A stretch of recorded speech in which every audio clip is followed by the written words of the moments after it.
पिछले एपिसोड में हमने देखा था कि टायलर और विलो हिल के सभी पेशेंट फरार हो चुके हैं। वेडनेसडे भी बुरी तरह घायल हो चुकी है। अब हम वेडनेसडे को हॉस्पिटल में देखते हैं। वो कोमा में जा चुकी है। कुछ दिनों बाद जब उसकी आंखें खुलती है वो देखती है उसकी नई मार्गदर्शक हमारी पुरानी प्रिंसिपल वीम्स। पर मार्गदर्शक तो कोई रिश्तेदार ही हो सकता है। प्रिंसिपल वीम्स भी उसकी दूर की रिश्तेदार है, बहुत दूर की। वेडनेसडे एक अलग ही दुनिया में पहुंच जाती है। प्रिंसिपल वीम्स उसे ताने मारते हुए कहती है, वेडनेसडे एक रिकेप करते हैं। तुम अपनी दुष्ट दृष्टि गवा बैठी हो, पर तुमने अपनी बेस्ट फ्रेंड इनिट की होने वाली मौत की खबर को छुपाया और हाइड को भी आज़ाद करा दिया। तुम्हें बधाई हो वेडनेसडे, तुम्हारा अभिमान फिर से तुम्हारी ढलान की वजह बनने वाला है। मिस वीम्स मार्गदर्शक है, उसकी टांग खींचने आई है। अब सीन जूडी पर आता है। वो विलो हिल से बचकर भाग चुकी थी। विलो हिल के हादसे को 2 हफ्ते हो चुके हैं। जूडी एक प्रेस कॉन्फ्रेंस में मीडिया को बताती है कि 2 हफ्ते पहले हमारे यहाँ कई घंटों के लिए बिजली चली गई थी, जिसकी वजह से हमारे 46 पेशेंट फरार हो गए। अफसोस इस हादसे में कई जाने गई, पर पुलिस की मदद से 46 में से 43 पेशेंट लौट चुके हैं। पर अब उन्हें कहीं और भेजा जाएगा, क्योंकि अब विलो हिल थोड़े वक्त के लिए बंद किया जा रहा है। लेकिन अभी भी 3 मुजरिम फरार हैं, Fester Addams, Zombie and Tyler. Police को लुइस प्रोग्राम के बारे में भनक तक नहीं लगती। जूडी के एक आदमी ने लुइस प्रोग्राम के सभी पेशेंट को ठिकाने लगा दिया है। अब बस सिर्फ एक पेशेंट गायब है, पेशेंट नंबर 1938। अब जूडी वेडनेसडे से मिलने जाती है। वह पूरी तरह से होश में है। वेडनेसडे ने जूडी के पिता की पूरी मेहनत बर्बाद की है और अब उसे अपने ऊपर लगाम रखना चाहिए। जूडी ने लुइस प्रोग्राम के सारे सबूत मिटा दिए हैं। उसका मात्र लुइस प्रोग्राम का पेशेंट नंबर 1938 बचा हुआ है। वेडनेसडे को भी पेशेंट नंबर 1938 के बारे में जानना है। उसे फर्जी श्रद्धांजलि क्यों नहीं दी, पर उसे कुछ जवाब नहीं मिलता।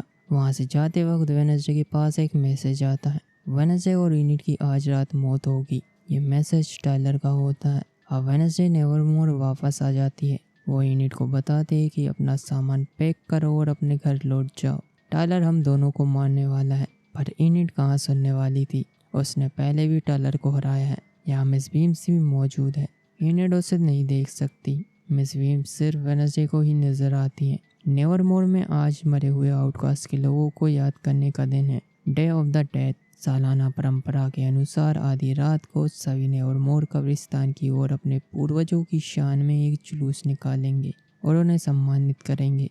पर मिस वीम्स के सम्मान में कुछ नहीं किया जा रहा है। उस सर्कस के बंदर ने उन्हें सबके जहन से उतार फेंका है। प्रिंसिपल डॉट नहीं चाहते मिस वीम्स को कोई याद भी रखे। ये तो मिस वीम्स के साथ नाइंसाफी है। और सीन टायलर पर आता है। वो किसी गटर के नाले में है। उसे अपने पिता के विजन भी आते हैं। वहीं हम देखते हैं जूडी का वो आदमी पेशेंट नंबर 1938 को ढूंढते हुए इस गटर में टायलर तक पहुंच जाता है। पर टायलर अपने हाइट के अवतार में आकर उसे खत्म कर देता है। टायलर के यहाँ से जाने के बाद वो ज़ॉम्बी यहाँ आता है और उस आदमी का भेजा खा जाता है। ज़ॉम्बी उस आदमी के पास पेशेंट नंबर 1938 की फोटो देखता है। शायद वो उसे जानता है। उस ज़ॉम्बी की याददाश्त वापस आ चुकी है। अब सीन पक्सली पर आता है। पक्सली ज़ॉम्बी की याद में दुख मना रहा था।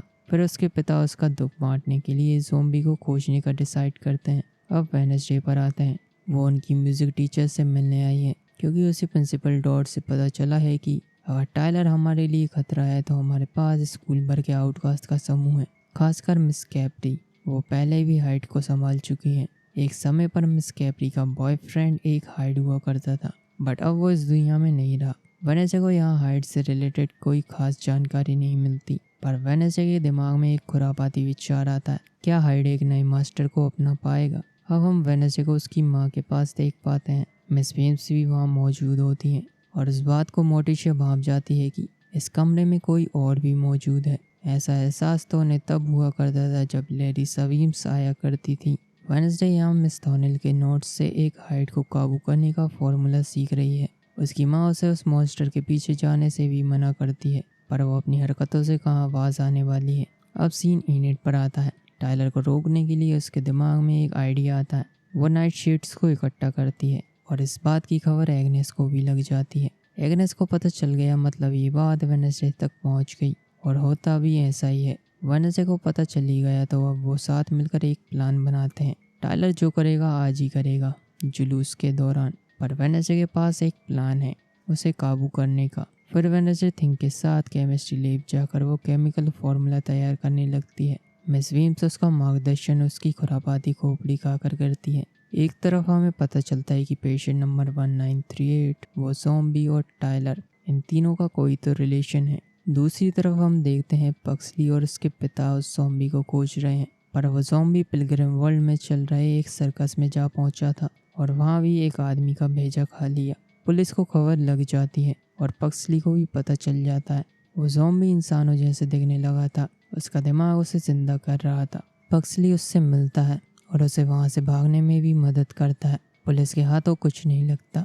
अब सीन मोर्टिशिया एडम्स पर आता है। पेशेंट नंबर 1938 उसके सामने थी। वो दोनों एक दूसरे को जानते हैं। उसका नाम फ्रांसोस गैल्पिन है, मतलब यही मिस्टर गैल्पिन की वाइफ और टायलर की माँ है। वो बताती है कि उसे विलो हिल में कैद में रखा था। वो वहाँ वेडनेसडे की फोटो भी देखती है, उसी ने उसे बचाया था।